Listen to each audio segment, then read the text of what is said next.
The station alarm screamed through the corridors like a wounded animal. Hyun-woo grabbed the medical crate before it could slide across the floor as another explosion rocked the council station. Red emergency lights painted everything in blood colors. "Jin-ah, we need to move," he shouted into his communicator. "I'm right behind you," her voice crackled back. "The diplomatic quarter just got hit. They're saying it's the Purity Collective," Hyun-woo cursed under his breath. The Purity Collective hated anyone who supported interspecies cooperation. They believed each species should stay separate, pure. They used bombs to make their point. He ran through the corridor with the medical supplies. Jin-ah caught up with him, her medical bag bouncing against her hip. They had been delivering medicine when the attack started. Now they were the closest responders to the damaged section. "Station control says the Vroxy ambassador is down," Jin-ah said, breathing hard. "Critical condition. Her security team is fighting the terrorists in Sector 7. Hyun-woo's stomach dropped. The Vroxy were the most dangerous predator species in the galaxy. They looked like enormous tigers that walked on two legs, with claws that could cut through steel. Their ambassador, Thalvera, had 3 young cubs. "Where are the cubs?" he asked. Jin-ah checked her datapad. Her face went pale. "They were in the family quarters. That section is collapsing. Fire on 3 levels." They reached the sealed blast door. Through the small window, Hyun-woo could see smoke and flames. Somewhere in there were 3 terrified children. The fact that they were apex predator children didn't matter to him. They were still children. "We can't go in there," Jin-ah said. "It's against the predator protocol. We're not allowed near Vroxy young. If their instincts kick in, they'll kill us without meaning to." Hyun-woo looked at her. "So we just let them burn?" "The Vroxy security forces are busy fighting terrorists," Hyun-woo finished. "How long until they can get here?" Jin-ah checked her pad again. She didn't answer.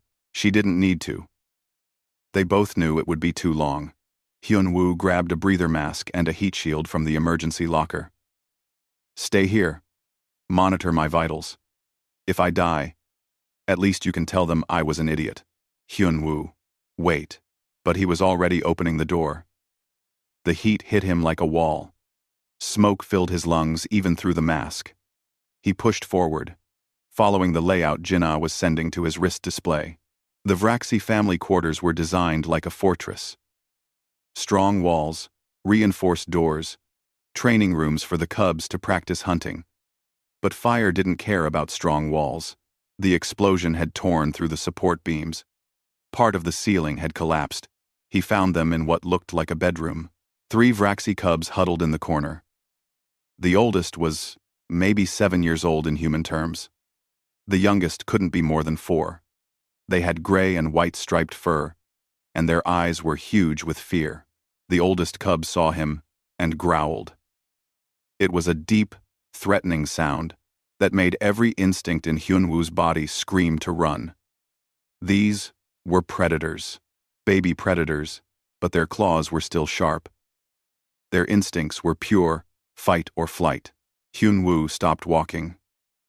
He slowly sat down on the floor, making himself smaller, less threatening.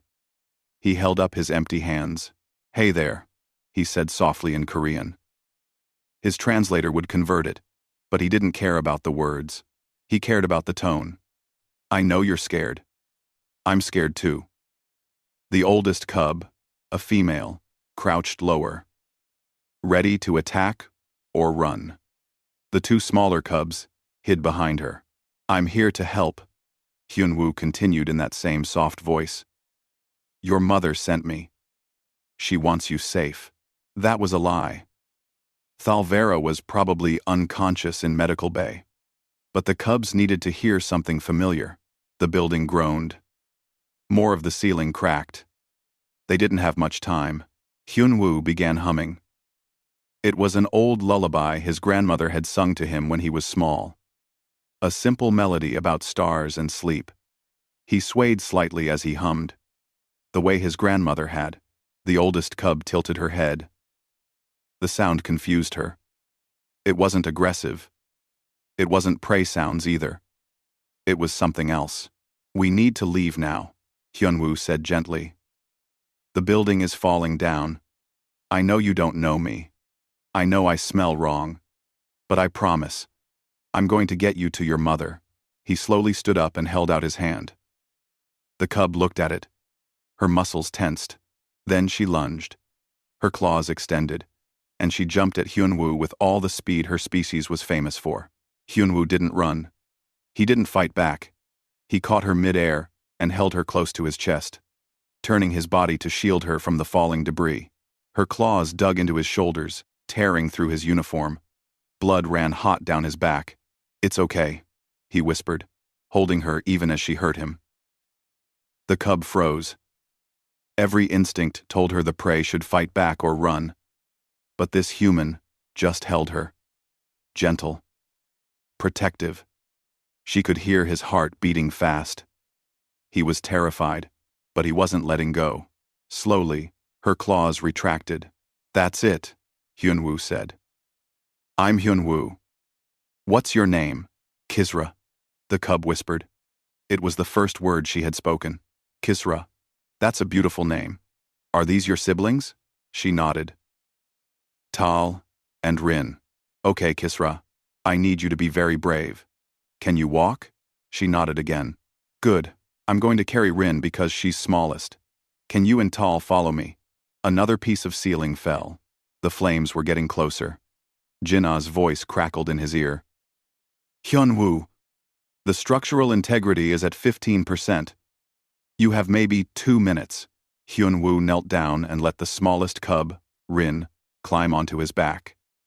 She wrapped her small arms around his neck. He could feel her trembling. "Hold on tight. Okay? Like you're catching a ride." He stood up carefully and started moving toward the door. Kisra and Tal followed close behind. When Tal stumbled, Hyunwoo reached back and steadied him. When Kisra hesitated at a wall of flames, he made a path through it with his heat shield, letting the fire burn his arms instead of touching the cubs. They moved through smoke and fire. Hyunwoo's lungs burned. His back screamed where Kisra had clawed him. Burns covered his arms. But he kept moving, kept talking softly, kept the cubs close. Jin-Ah met them at the halfway point with rescue equipment. She stared at the sight of Hyunwoo covered in blood and burns, 3 Vraxi cubs following him like he was their parent. "Let's get them to medical," he said simply. They were 10 meters from safety when the Vraxi warriors arrived. 6 of them. Fully armed. Fresh from fighting terrorists. They saw a human holding their cubs.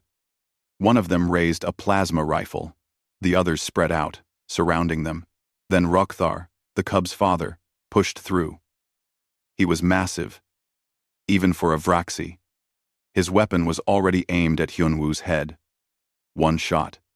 That's all it would take. "Daddy," Rin cried from Hyunwoo's back. Rokthar froze. His cubs were clinging to a human. Willingly. His oldest daughter stood protectively between the human and her siblings. The human was covered in burns and blood, his body showing he had used himself as a shield.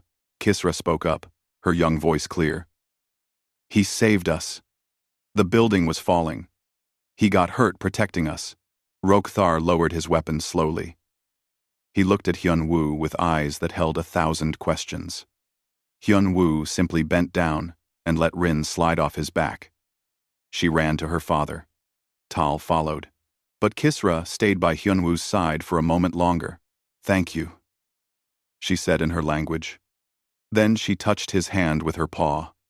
Claws carefully retracted, and ran to her family. Hyunwoo swayed on his feet. Jin-Ah caught him before he fell. "Idiot," she said. But her voice was gentle.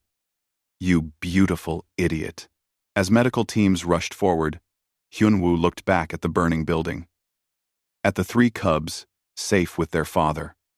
At Rokthar, still staring at him with those questioning eyes. Hyunwoo didn't know it yet, but he had just changed everything. The galaxy had rules about predators and prey. Rules that had stood for thousands of years. And in 2 minutes of fire and fear, a human cargo pilot had broken every single one of them. The question was, what would the galaxy do about it? The medical bay smelled like antiseptic and burn cream. Hyun-woo sat on the examination table while Jin-ah worked on his back. The claw marks were deep but clean. Vraxi claws were sharp enough to cut without tearing.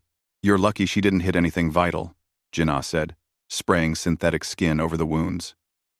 "Another inch to the left, and she would have severed your shoulder muscle." "She was scared," Hyun-woo said simply. "Scared kids lash out. Doesn't matter if they have claws or fists."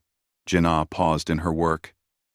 "You really don't see them as different, do you? The Vraxi cubs. They're kids. That's all that matters." The door to the medical bay opened. Rokthar stood there, too large for the human-sized doorway. He had to duck to enter. 2 Vraxi guards stood behind him, but he waved them back. He wanted to talk alone. Jin-ah looked at Hyun-woo. "I'll be right outside." "It's okay," Hyun-woo said. He met Rokthar's eyes. The Vraxi warrior stared at him for a long moment. Then he did something unusual. He sat down on the floor, making himself lower than Hyun-woo. In Vraxi culture, this was a sign of respect. "My mate is in surgery," Rokthar said. His voice was deep, like rocks grinding together. "They say she will live. The doctors are good." "I'm glad," Hyun-woo said. "My cubs are safe because of you." Rokthar's clawed hand opened and closed. "This should not be possible. Humans are prey species. Omnivore, yes, but prey. You do not have the instincts to handle predator young. Yet my daughter trusts you. She has never trusted anyone outside our family before." Hyun-woo thought about how to answer. "On Earth, we have a saying, it takes a village to raise a child. We didn't evolve to only care for our own genetics. We evolved to care for our community's children. All of them. This is not normal," Rokthar said. "Most species only protect their direct offspring. It is biology. Maybe human instinct is different." Rokthar stood up, his full height making him tower over Hyun-woo. "The council is meeting tomorrow. They will want to speak with you. What you did violated the predator protocol. There will be consequences. I understand. Do you regret it?" Hyun-woo looked at him steadily. "No. I'd do it again." Something flickered in Rokthar's eyes. "Respect. Maybe. Or confusion. You are strange creatures. Humans." He turned to leave, then stopped at the door. Kisra asked if you would visit her. "My mate would like to meet you as well, when she wakes." "I'd be honored." After Rokthar left, Jin-ah came back in. "The news feeds are going crazy. Someone leaked the security footage. Everyone in the galaxy is watching a human rescue Vraxi cubs from a fire. Is that bad?" Jin-ah pulled up her datapad and showed him. The footage showed everything. Hyun-woo, sitting down to make himself smaller, humming a lullaby, catching Kisra when she attacked and holding her gently even as she clawed him. Carrying Rin on his back through fire. Using his own body as a shield. The comments section was chaos. Some species praised him, others called for his arrest. The herbivore species were terrified. If humans could befriend apex predators, what did that mean for the balance of power? "The council meeting is going to be intense," Jin-ah said. She was right. The next day, Hyun-woo stood before the Galactic Council. The chamber was enormous, with seats for representatives from hundreds of species. Most of them were staring at him like he was a puzzle they couldn't solve. Ambassador Bo-ra stood beside him. She was an older woman, calm and steady. Before becoming a diplomat, she had been a child psychologist on Earth. She understood children better than most. Council Speaker Thren called the meeting to order. Thren was ancient. A member of a species that lived for thousands of years. They looked like a tree with too many eyes. "We are here to discuss the human Hyun-woo and his violation of the Predator Protocol." Ambassador Krell stood up. Krell represented the Herbivore Coalition.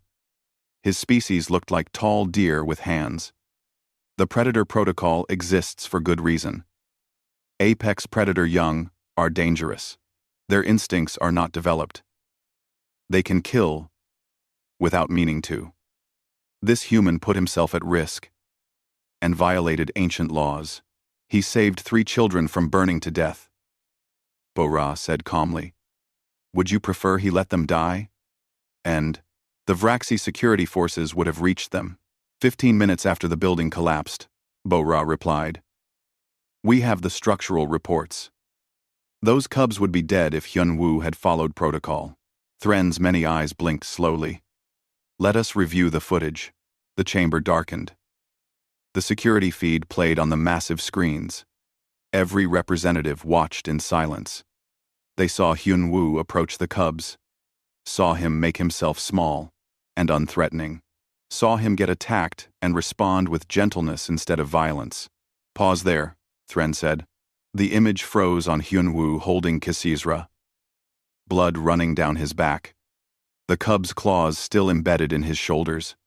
His face showed pain, but also something else. Tenderness. Protection. Analysis of his biological readings at this moment, Thren continued. What hormones were present? A medical expert stood up. Oxytocin, vasopressin, and dopamine. The same chemicals human parents produce when caring for their own offspring. His body treated these Vraxi cubs as if they were his own children. The chamber erupted in noise. Different species talking, arguing, questioning. Thren called for silence. Krell stood again. This proves my point. Humans are unpredictable. They form attachments across species lines. They ignore natural boundaries. This makes them dangerous, or uniquely valuable, said a new voice. Everyone turned. Thalvera had entered the chamber. She was still weak from surgery, leaning on a medical support frame. But her eyes were clear and sharp. Rukthar walked beside her, and behind them came their 3 cubs. Ambassador Thalvera, Thren said, you should be resting. I will rest when I am dead, she replied. Right now, I need to speak. She moved to the center of the chamber. I watched the footage of this human with my children. I watched it many times. Do you know what I saw? No one answered. I saw him do things we Vraxi cannot do. We teach our cubs to be strong, to never show weakness, to dominate or die. These are good lessons for warriors, but they are not complete lessons for living. Kisra stepped forward. She was small in this chamber of giants, but her voice carried. He told me it was okay to be scared. No one ever told me that before. He said being brave doesn't mean not being afraid. He let me feel my fear. And then, he helped me be brave anyway. Thalvera continued. The human did not try to dominate my cubs. He did not demand obedience. He offered safety and received trust. This is not weakness. This is a strength we do not possess. You cannot be suggesting we allow humans to interact with predator young, Krell said, his voice rising. The risks are less than the benefits, Thalvera cut him off. My cubs learned more about true strength in those minutes with Hyun-Woo than in years of traditional training. They learned that strength can be gentle, that protection does not require dominance. Bo-Ra stepped forward. Council Speaker, may I present evidence about human evolutionary biology? Thren gestured approval. Bo-Ra activated a presentation. Images of Earth filled the screens. Humans caring for orphaned animals. Humans adopting children from different genetic backgrounds. Humans forming bonds with species as different from them as dogs and cats and birds. Humans evolved as cooperative breeders, Bo-Ra explained. We didn't just care for our own offspring. We cared for our tribe's children, our village's children. This trait made us successful. We could pool resources and knowledge. A human child might be raised by parents, grandparents, aunts, uncles, neighbors, and friends, all invested in that child's survival. She showed more images. This instinct didn't stop at our own species. Throughout history, humans have adopted and raised orphaned animals. We've formed genuine parental bonds with creatures that could never be our biological children. It's not logic. It's deeper than that. It's instinct. An instinct that crosses the predator-prey divide, Thren observed. Yes, Bora said. We don't see predator or prey when we see a vulnerable child.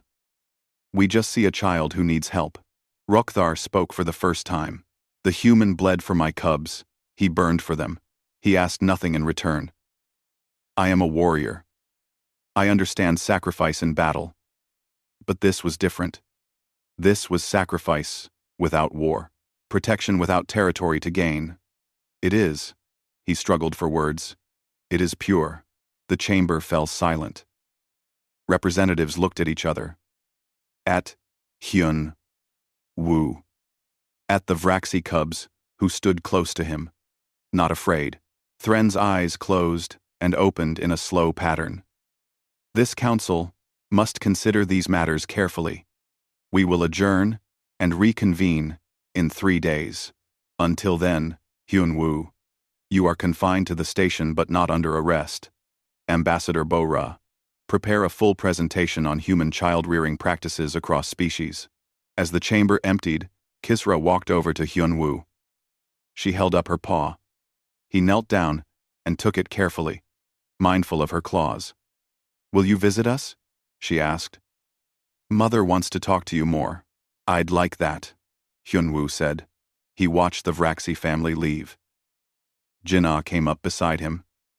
You know this isn't over, right? This is just beginning, Hyun-woo nodded.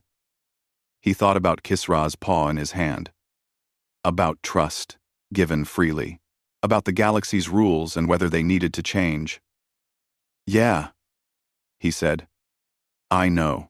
3 days passed quickly. Hyun-woo spent most of that time with the Vraxi family. Thalvera was recovering well, and she asked him endless questions about Earth and human children. Kisra followed him everywhere, chattering about her training and her siblings. The younger cubs, Tal and Rin, were shyer, but gradually warmed up to him. On the 3rd day, the council reconvened. This time, the chamber was even more crowded. News of the human who saved Vraxi cubs had spread across the galaxy. Species from distant systems had sent observers. Everyone wanted to see what the council would decide. Bora presented first. She stood at the center of the chamber, calm and professional. Honored council, I want to share something about human history. The screens lit up with images. This is a human named Dami. 20 years ago, she found an injured bird. She nursed it back to health. The bird was a predator species, a hawk. It could have hurt her. Instead, it bonded with her. When it healed, it didn't leave. It chose to stay. More images appeared. Humans with wolves, humans with bears, humans with creatures from Earth that should have been dangerous. We don't do this because we're naive. We do it because we understand something fundamental. Trust isn't about species. It's about connection. Ambassador Krell stood up. These examples are all from Earth. Earth species evolved together. You're asking us to believe humans can extend this to alien species with completely different biology. I already have. Hyun-woo said quietly. All eyes turned to him. Thren gestured for him to continue. Hyun-woo stood. I didn't think about biology when I went into that fire. I didn't think about the predator protocol. I heard children crying, and my body just moved. When Kisra attacked me, I didn't see claws or danger. I saw a terrified little girl who needed to know she was safe. He looked around the chamber. You're right that it's not logical. It's deeper than logic. It's what humans do. We protect children. Any children. Even if they're not ours. Even if they're different from us. Even if it's dangerous. A new representative stood. She was from the Shavari, a crystalline species. My people have a problem. Our young produce radiation that's toxic to us. We must keep distance from them until they mature. Many die because we cannot provide close care. Could humans help with this? Before anyone could answer, another representative rose. The collective has similar issues. Our hive mind cannot individualize attention for young drones. We lose many to developmental problems. This is exactly what I warned about, Krell said, his voice sharp.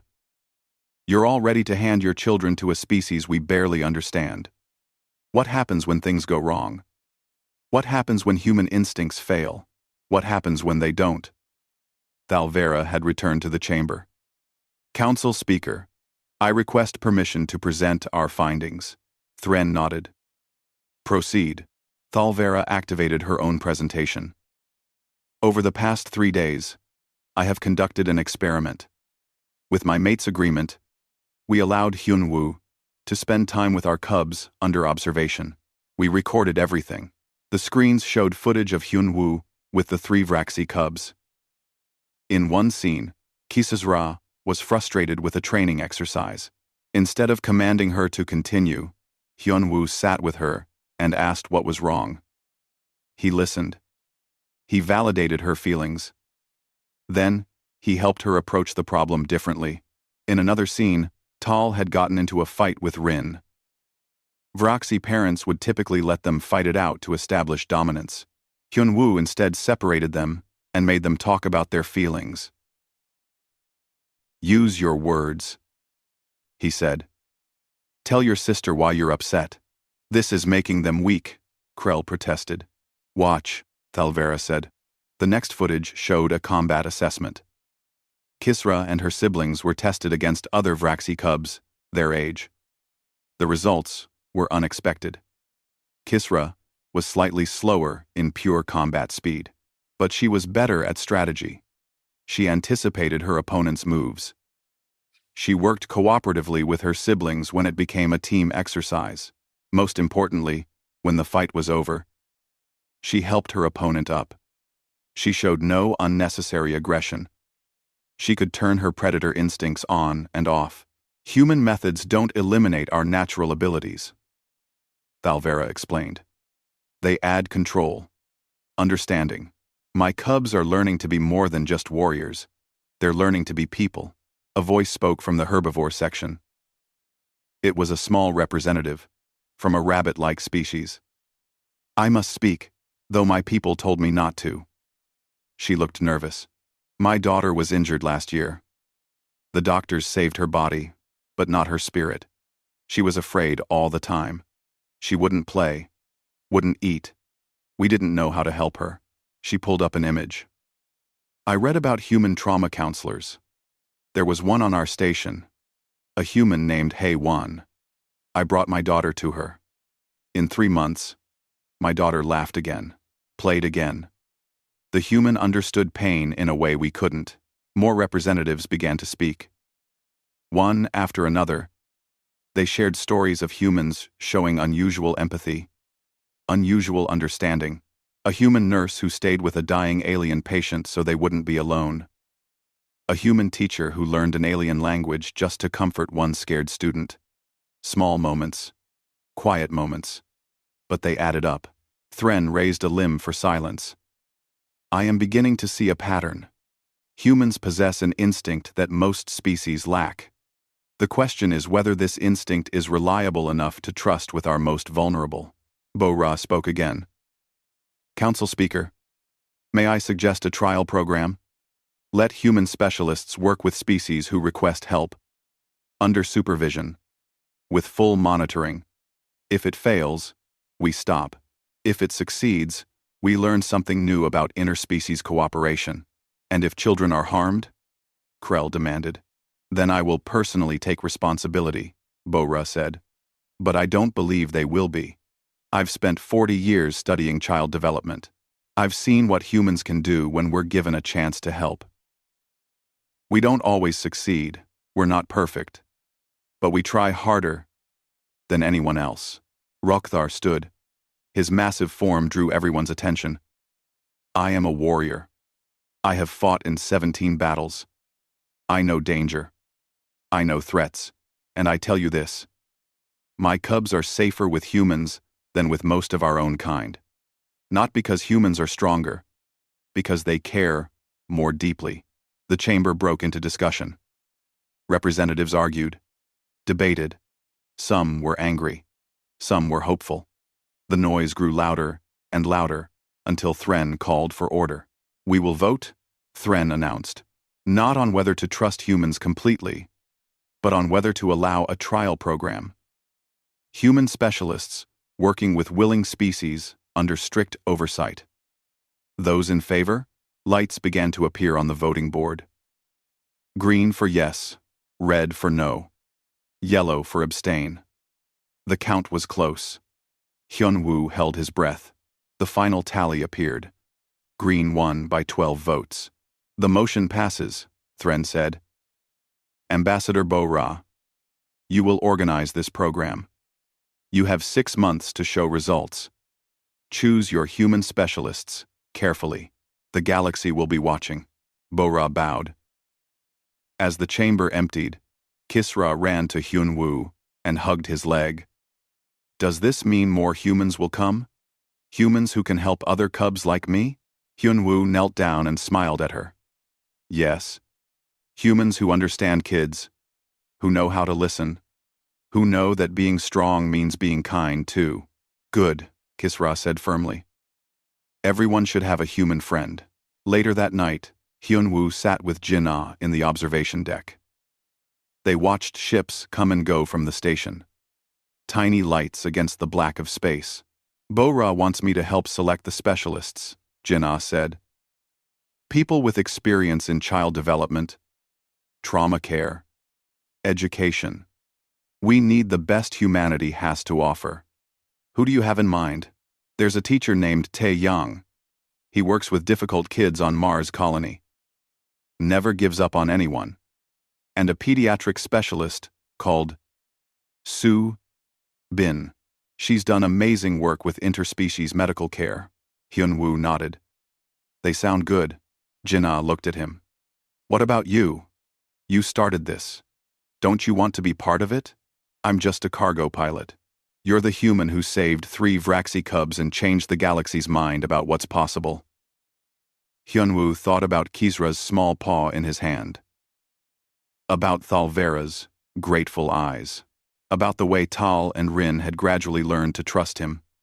"Maybe," he said. "If they need me." His communicator beeped. It was a message from Bo-Ra. "We need you. Come to my office tomorrow. We have work to do." Jin-ah smiled. "Looks like they need you." Hyun-woo stood up and stretched. His back still hurt where Kisra's claws had cut him. The burns on his arms were healing but tender. He didn't mind.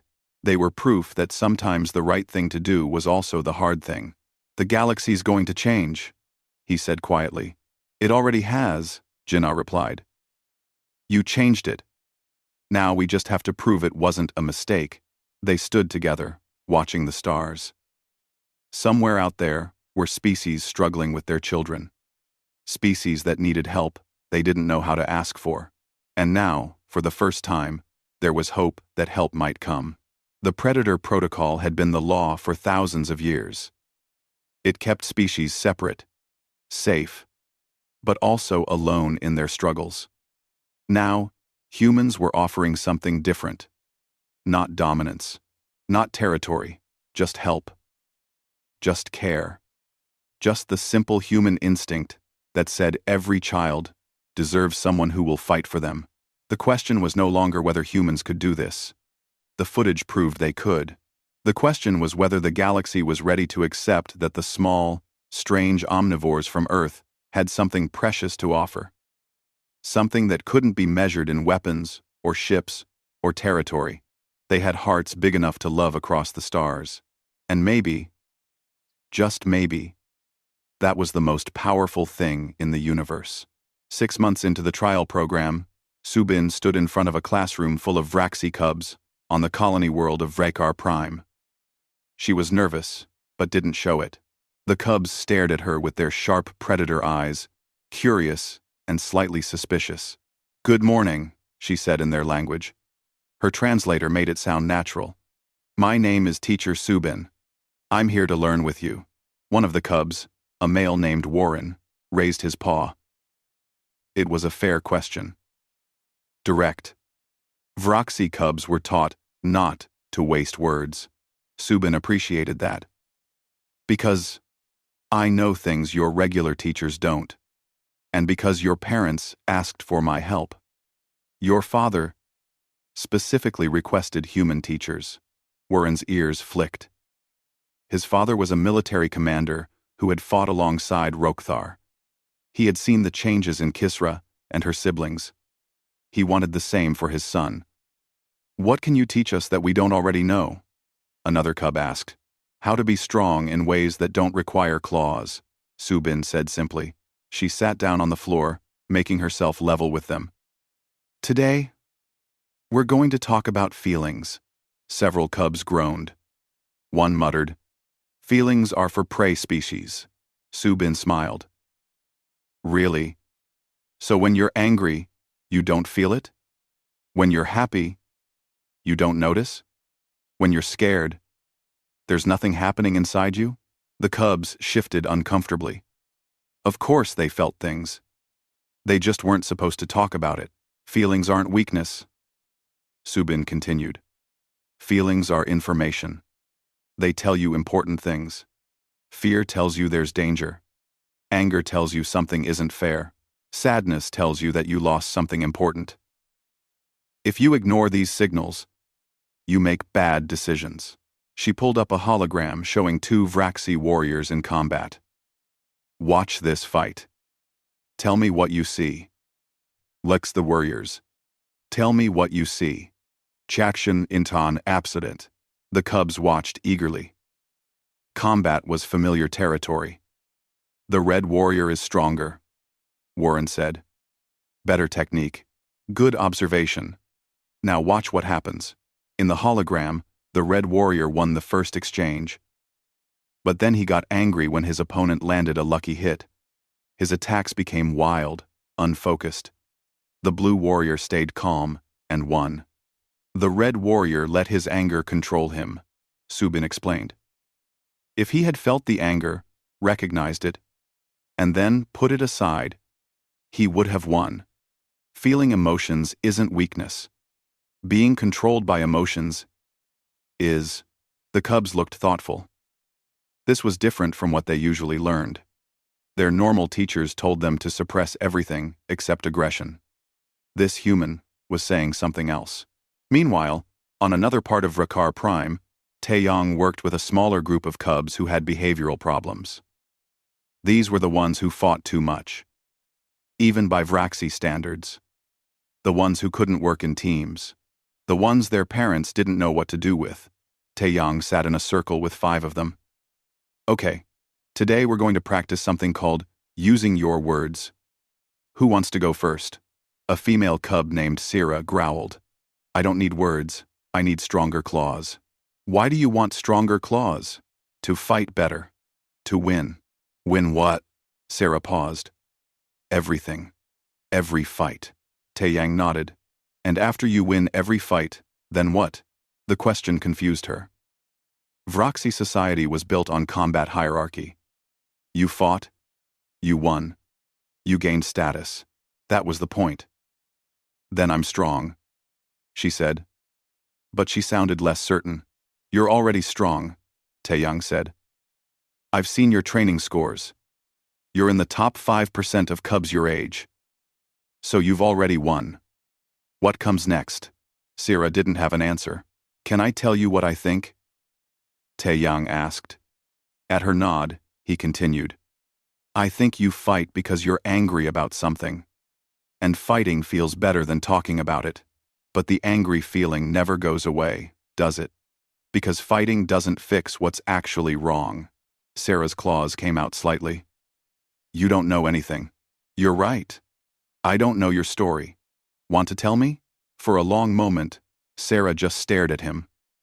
Then, quietly, my father died in battle. Everyone says I should be proud. That he died with honor. But I'm not proud. I'm angry. I'm angry that he's gone, and I'm angry that everyone expects me to be okay with it. The other cubs in the circle stirred. Admitting this kind of vulnerability was forbidden in traditional Vraxi culture. You honored the dead by being strong, not by crying. Taeyang didn't flinch. Of course you're angry. Your dad is gone. That's terrible. Being proud doesn't mean you can't also be sad and angry. Warriors don't cry. Warriors feel everything everyone else feels. They just have to keep fighting anyway. That's what makes them warriors. Not that they don't feel. That they feel everything and still do what needs to be done. Sierra's eyes were wet. In Vraxi culture, showing tears was the ultimate shame for a warrior's child. But Taeyang didn't look away. Didn't judge. Just sat with her while she cried for the first time since her father died. The other cubs watched. Something was shifting in their understanding of what strength meant. Back in Subin's classroom, the cubs were working on a team exercise. They had to build a structure, using only cooperation. No fighting. No dominance displays. Just working together. It was chaos at first. Cubs kept trying to take charge by force. Arguments broke out. But Subin didn't intervene right away. She let them struggle. Finally, Warren sat down in frustration. This is impossible. Someone has to lead. You're right, Subin said. But leading doesn't mean dominating. It means listening to everyone and making good decisions. How can everyone be heard? The strongest should decide.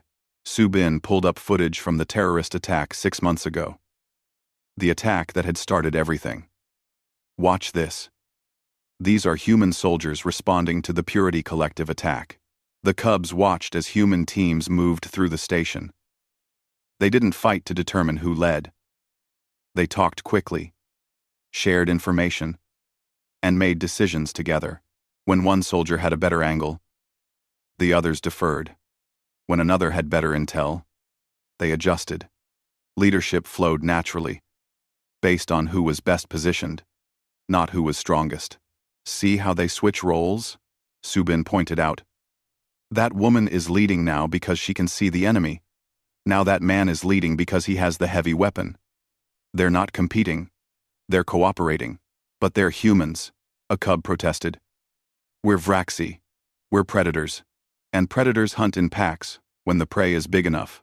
Lions, wolves, even Earth's ancient raptors. Cooperation isn't weak. It's smart. Slowly, the cubs began trying again. This time, they talked more, fought less. They still had conflicts. But Subin taught them to use words first, claws last. Conflict isn't bad, she explained. It's how you handle conflict that matters. 3 months passed. The results were documented carefully. Vraxi scientists compared cubs, taught traditional methods, with cubs learning from human teachers. The data was surprising. The human-taught cubs were slightly behind in individual combat skills. Not much, maybe 5%. But they were dramatically better at team exercises. They communicated better. They showed less unnecessary aggression. They could work with cubs from different family groups without constant dominance fights. Most interesting, when tested for decision-making under stress, the human-taught cubs outperformed traditional cubs by 30%. They didn't panic. They didn't lash out. They assessed and adapted. Rokthar presented these findings to the Vraxi Council. Our ancestors built our civilization on strength, he said. But strength alone has limits. My daughter Kisra can now do something I cannot.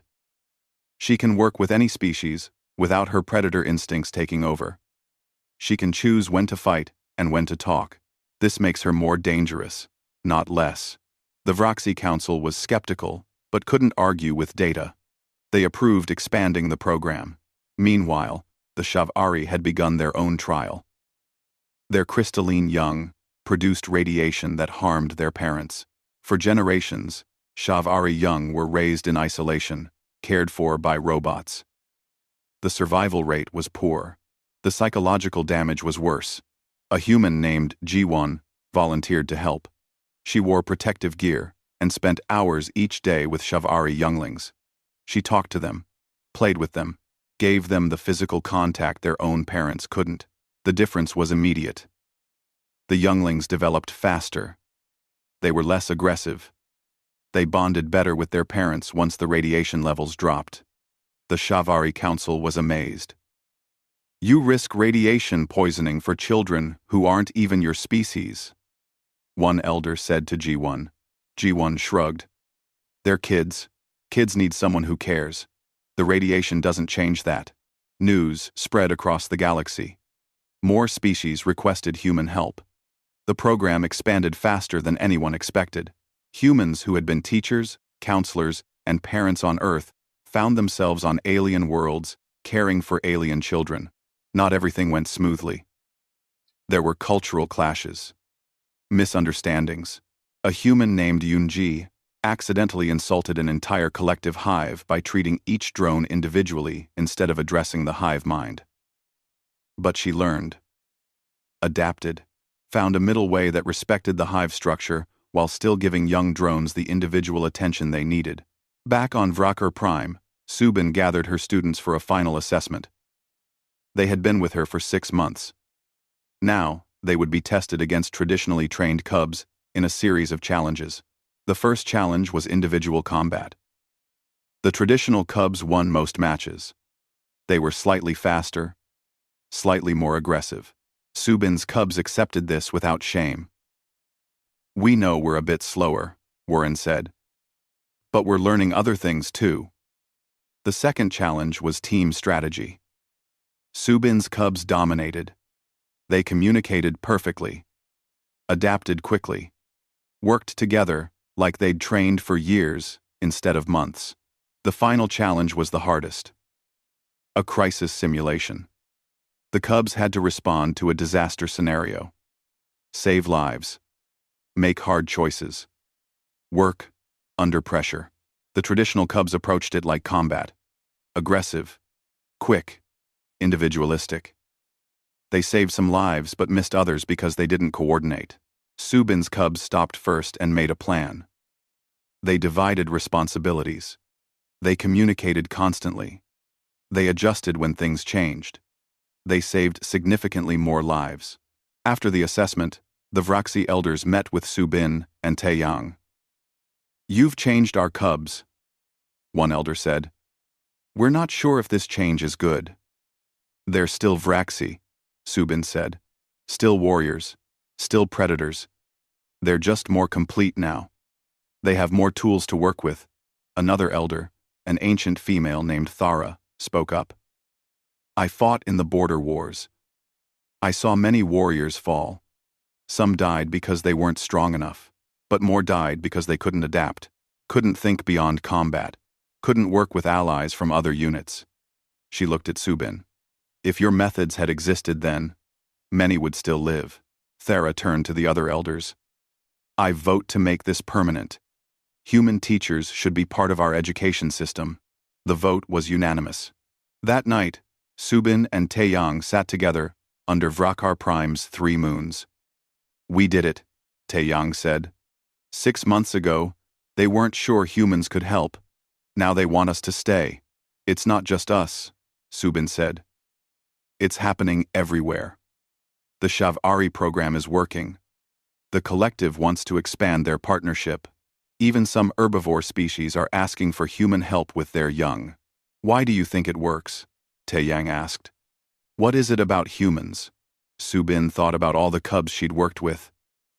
Vraxi and Shavari and collective drones and others. All different.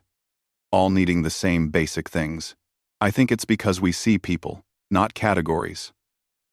We don't care if they're predator or prey or something else. We just see someone who needs help. And we help. That simple? That simple. And that complicated. Because caring is easy. Caring enough to learn their language. Understand their culture. Adapt to their needs. That's hard work. But humans do hard work when it matters. Above them, a ship lifted off from the spaceport. It carried G1 back to Earth for a rest before her next assignment. More human specialists were arriving next week. The program was growing. The galaxy was learning something new, something that scared some species and gave others hope. They were learning that strength came in many forms, and sometimes the strongest thing you could do was care for someone who wasn't like you at all. The experiment had succeeded. Now came the hard part, making it last. 10 years after Hyunwoo carried 3 Vraxi cubs out of a burning building, the galaxy looked different. The Galactic Council met to vote on something that would have been unthinkable a decade ago. The complete replacement of the Predator Protocol with something new. Hyunwoo sat in the observer section, now older, with gray showing at his temples. Next to him sat Kisra, fully grown now, and wearing the sash of a junior council representative. She was the youngest Vraxi ever appointed to the position. Nervous? Kisra whispered to him. A little, Hyunwoo admitted. Don't be. This is already decided. They just need to make it official. She was right. Over the past 10 years, the evidence had become overwhelming. Human involvement in child rearing across species had produced results no one could deny. Crime rates dropped among species who adopted human educational methods. Mental health improved. Interspecies cooperation reached levels never before recorded. Council Speaker Thren called the chamber to order. The ancient being had watched the galaxy change over centuries. But even they seemed moved by what was happening today. We gather to vote on the Human Custodian Act, Thren announced. This act would formally recognize humans as having unique abilities in cross-species, child care, and education. It would grant humans official status as custodians, with the right to work with young of any species who request their help. Ambassador Krell stood up. He looked older too, tired. I wish to speak before the vote. Thren nodded permission. Krell took a deep breath. 10 years ago, I opposed this program. I called humans dangerous, unpredictable. I voted against the trial program. He paused. I was wrong. The chamber went silent. Krell, admitting error, was unprecedented. My granddaughter had a developmental disorder, Krell continued. Our doctors could not help her. She was in pain, confused, unable to learn. My daughter, against my wishes, brought her to a human specialist named Hae-won. He pulled up an image. A young herbivore child, smiling, playing with building blocks. Next to her sat a human woman with kind eyes. That was 3 years ago. My granddaughter is now thriving. She attends school. She has friends. She's happy, and it's because a human cared enough to learn our biology, our culture, our needs. Hae-won spent 6 months just learning how to communicate with my granddaughter. She never gave up. 171. On other, Krell looked directly at the human delegation.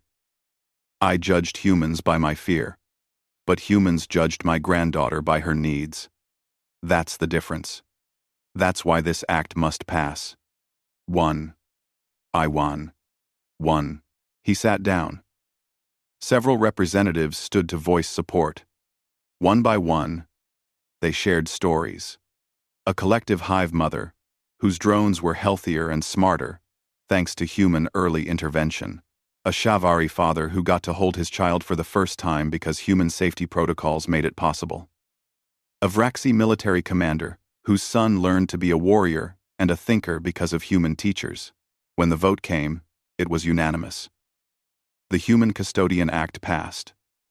Humans were now officially recognized as having special abilities in caring for young across all species. The chamber erupted in applause. Kisra hugged Hyunwoo tightly. We did it, she said. You did it. We all did it. Hyunwoo corrected. Every human who worked with alien children. Every parent who trusted us. Every kid who gave us a chance. After the ceremony, there was a reception. Hyunwoo found himself surrounded by people wanting to thank him.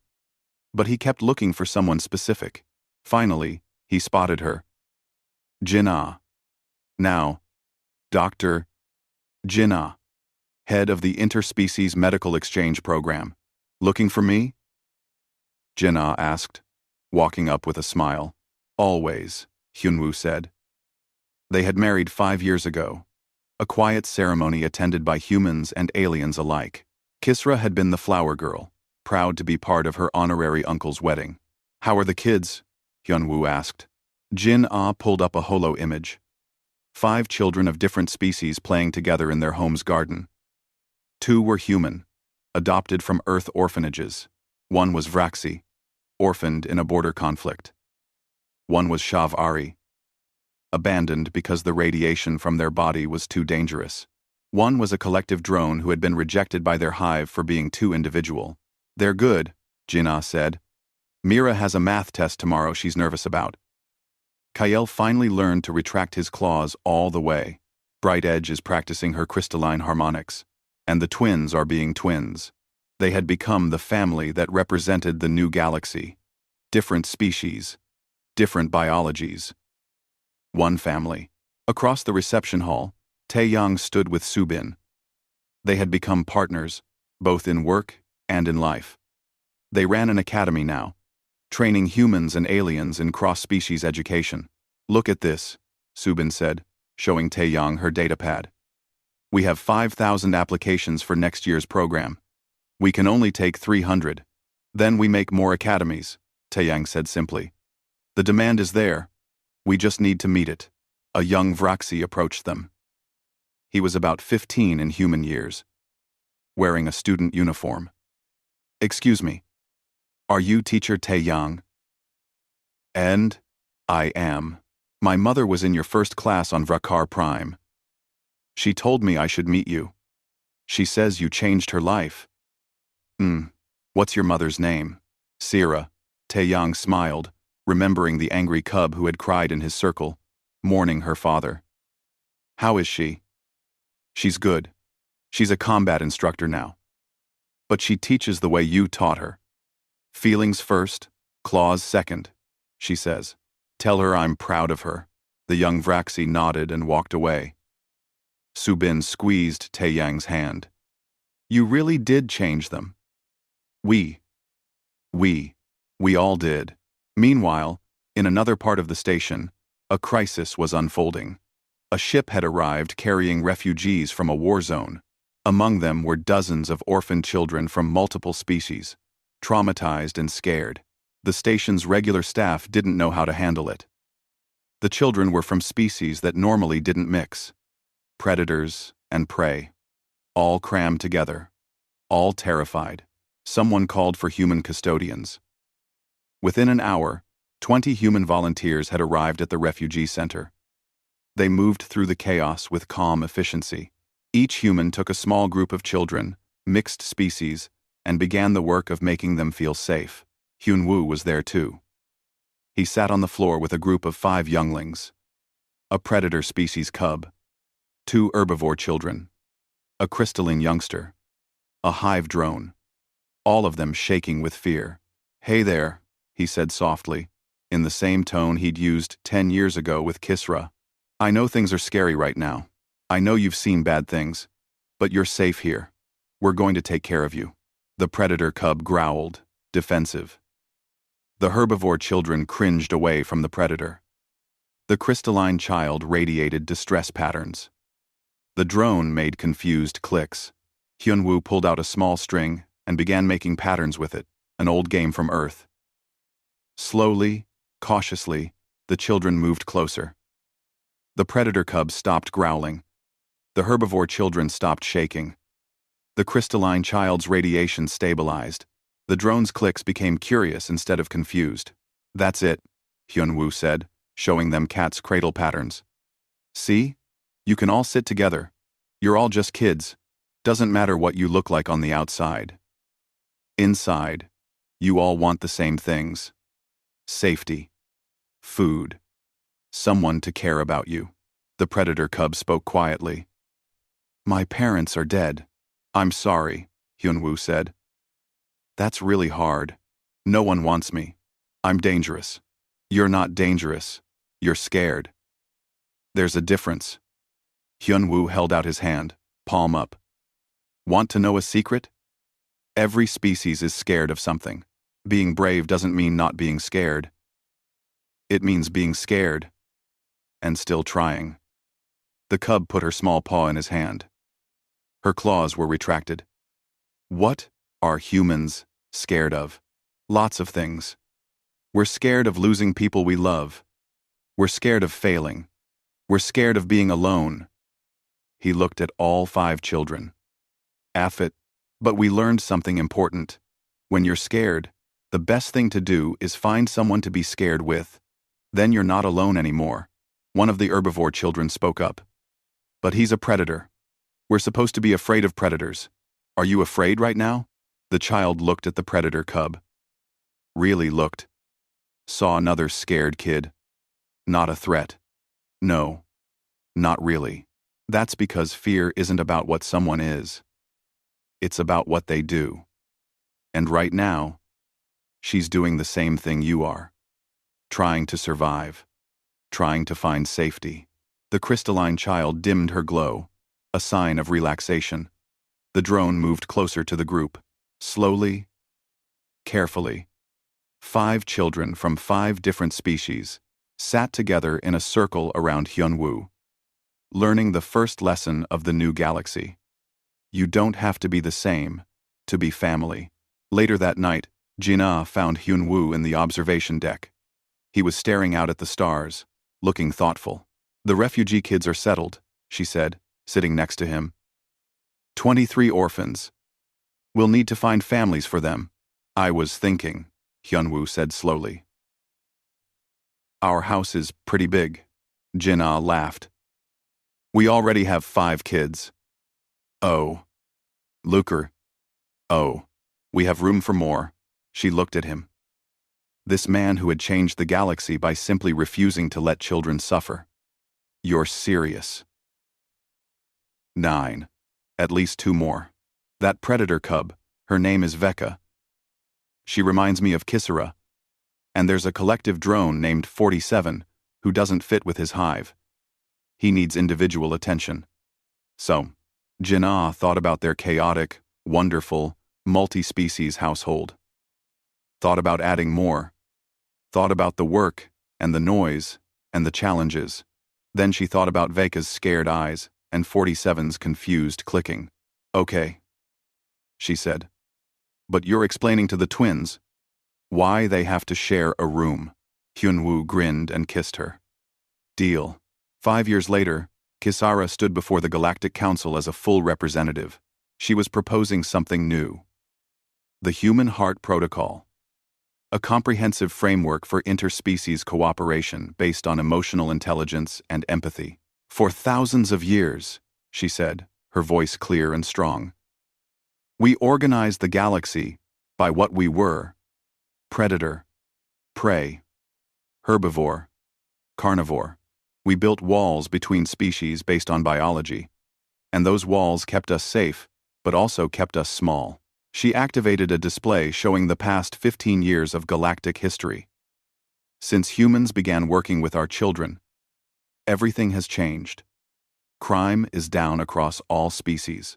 Wars have decreased by 60%. Scientific cooperation has produced more breakthroughs in 15 years than in the previous century. Why?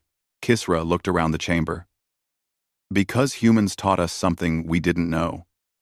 They taught us that what you are matters less than who you choose to be.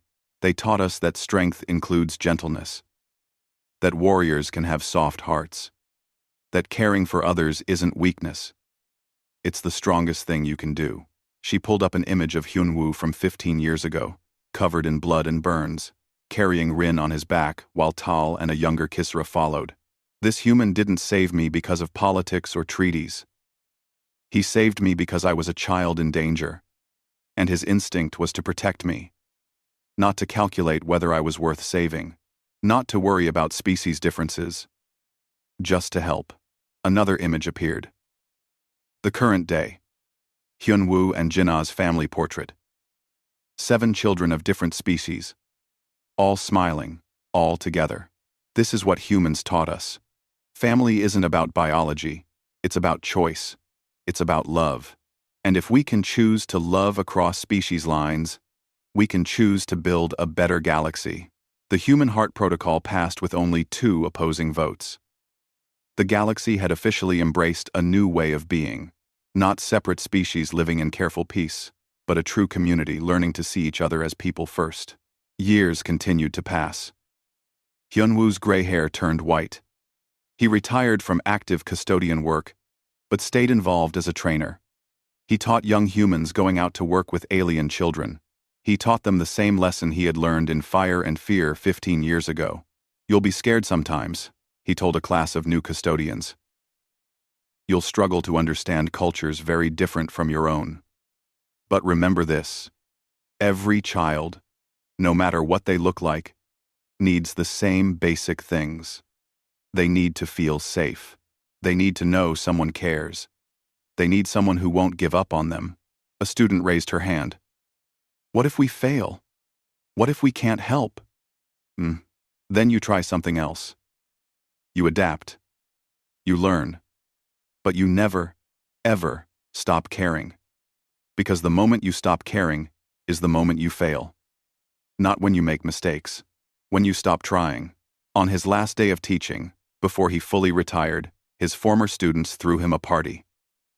The room was filled with humans and aliens. Young custodians he had trained. Parents whose children he had helped. Children who had grown up under his care. Kisra gave the main speech. She was a senior council representative now. One of the most respected voices in galactic politics. But when she talked about Hyunwoo, she became a little cub again, remembering Fire and Fear and Gentle Hands. This human taught me that being strong doesn't mean you can't be gentle, she said. That being a warrior doesn't mean you can't cry. That being scared is okay, as long as you're brave anyway. He taught me these things, not with words, but with actions. By choosing to save me when he had every reason not to. By choosing to see me as a child who needed help, not a predator to fear. She looked at Hyunwoo, her eyes wet. You changed my life. You changed my species. You changed the galaxy. And you did it all by simply being human. By caring when no one said you had to. By loving when it would have been easier not to. The room erupted in applause. Representatives from dozens of species. All united in gratitude for what humans had brought to the galaxy. That night, Hyunwoo sat in his garden at home. His 7 children were grown now, scattered across the galaxy, doing important work. But they called often. Visited when they could. Still called him Dad. Jin-ah sat next to him, her hand in his. Any regrets? Hyunwoo thought about everything. The burns. The scars. The sleepless nights with traumatized children. The cultural mistakes. The political fights. The hard, exhausting work of teaching the galaxy a new way to be. Then he thought about Kisra's smile. About Veka, graduating from the military academy. About 47 becoming the first collective drone to win an individual achievement award. About all the children, human and alien, who had learned to see each other as family. No regrets, he said. Not one. They sat together as the stars came out. 2 old humans who had helped change the galaxy. Not with weapons or politics or grand strategy. Just with the simple human instinct to protect children. Any children.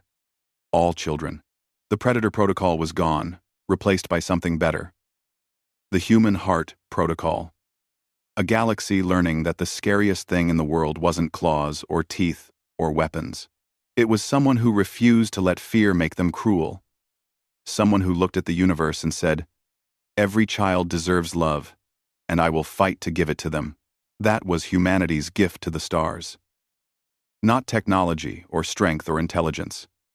Just an enormous, unreasonable, beautiful capacity to care. And in the end, it turned out that was exactly what the galaxy needed.